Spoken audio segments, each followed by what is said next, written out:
नमस्कार मित्रांनो, आपल्या घरावर कुलदेवीची कृपा कायम राहावी, घरात सुख समृद्धी नांदावी आणि संपूर्ण कुटुंबावर तिचे रक्षण असावे, अशी प्रत्येकाची इच्छा असते. आपल्या पूर्वजांनी अनेक सुंदर परंपरा आपल्याला दिल्या आहेत. त्यापैकी एक अत्यंत महत्त्वाची परंपरा म्हणजे कुलदेवीची ओटी भरणे. असं मानले जाते की आषाढ महिना संपण्यापूर्वी अनेक कुटुंबात कुलदेवीची विशेष पूजा करून ओटी भरली जाते. पण ओटीमध्ये कोणत्या वस्तू ठेवाव्यात, कुठली एक वस्तू विसरू नये, कोणत्या चुका करू नयेत आणि या परंपरेमागील आध्यात्मिक अर्थ काय आहे, आज आपण याच विषयाची संपूर्ण माहिती जाणून घेणार आहोत.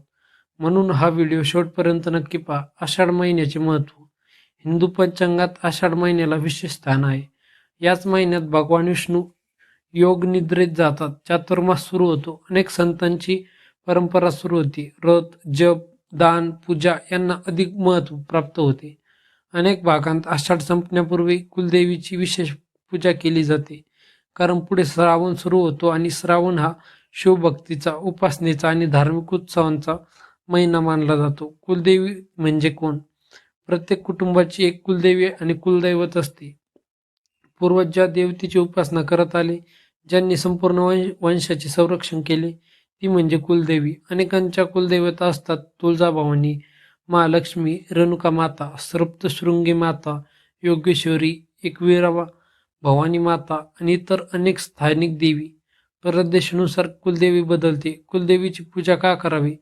आपल्या संस्कृतीत कुलदेवी ही केवळ देवता नसून कुटुंबाच्या श्रद्धेचे प्रतीक मानले जाते. असं मानलं जाते की घरातील मंगल कार्य, नवीन व्यवसाय, नवीन घर, विवाह, मुलांचे शिक्षण या सर्वापूर्वी कुलदेवीचे स्मरण केल्याने मानसिक बळ मिळते आणि शुभारंभाची भावना निर्माण होते.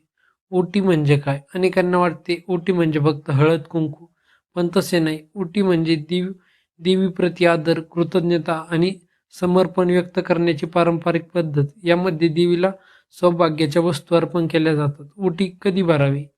परंपरेनुसार आषाढ महिन्याच्या शेवटच्या दिवसात, शुभवार, शुक्रवार, मंगळ पौर्णिमा किंवा आपल्या घराच्या परंपरेनुसार निवडलेला दिवस योग्य मानला जातो. पूजा करण्यापूर्वीची तयारी. घर स्वच्छ ठेवा, देवघर स्वच्छ ठेवा, दीप लावा, रांगोळी काढा, देवीसमोर स्वच्छ वस्त्र अंथरा, शक्य असल्यास लाल किंवा पिवळे वस्त्र वापरा. ओटीमध्ये कोणत्या वस्तू ठेवाव्यात? हळद, कुंकू, अक्षता, फुले, विड्याची पाने, सुपारी, नारळ, फळे, दक्षिणा, खण किंवा साडी, बांगड्या, आरसा, कंगवा, अत्तर, लवंग, वेलची. प्रदेशानुसार यामध्ये बदल होऊ शकतो. ही एक वस्तू ठेवायला विसरू नका. आता सर्वात महत्त्वाचा प्रश्न, ती एक वस्तू कोणती?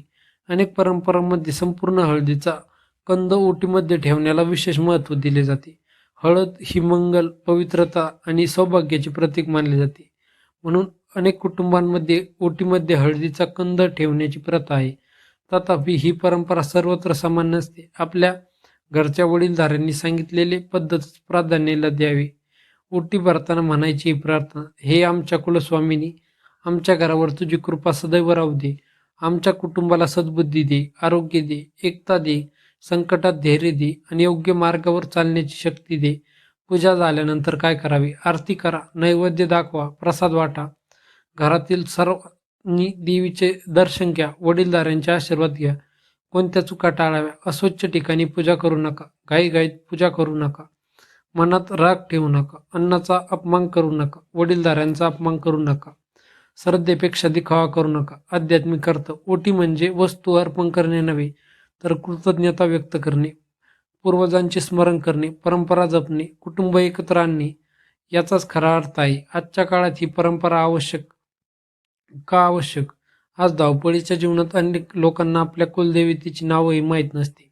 अशा वेळी वर्षातून एकदा संपूर्ण कुटुंबाने एकत्र बसून कुलदेवीचे स्मरण करणे हीच सर्वात मोठी पूजा ठरू शकते.